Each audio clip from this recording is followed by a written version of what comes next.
In this video, we're going to install Anaconda. First, let's enter the Anaconda website.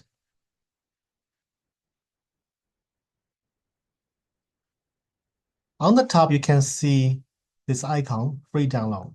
Click on it. It asks you to get registered, but you can safely skip this step. This is the Windows computer, so I'm going to just choose the Windows distribution, but if you're using Mac or Linux, you can choose the corresponding options. So I'll just click on download, and the download is started. Download is completed. Let's click on the downloaded file to start the installation process. Follow the guide.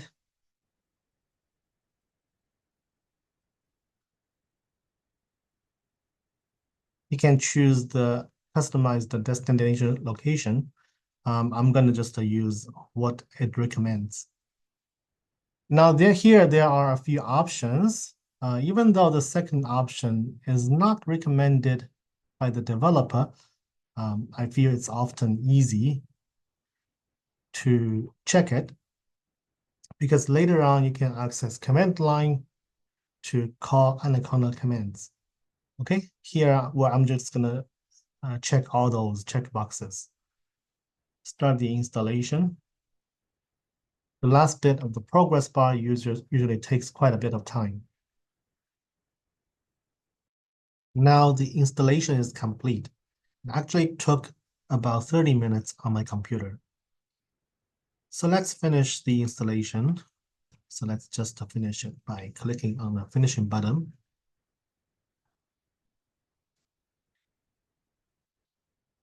And that's how we install Anaconda. Usually this creates an item in your start menu of Windows. It's right here.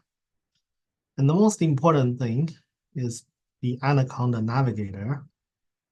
Clicking on the navigator icon, we can access a number of important things for Python programming. Once the Anaconda navigator is up, you can see a panel of different items. What's most important to us is the Jupyter notebook. Something very similar is the Jupyter lab, and we will talk about those two important things in the next video.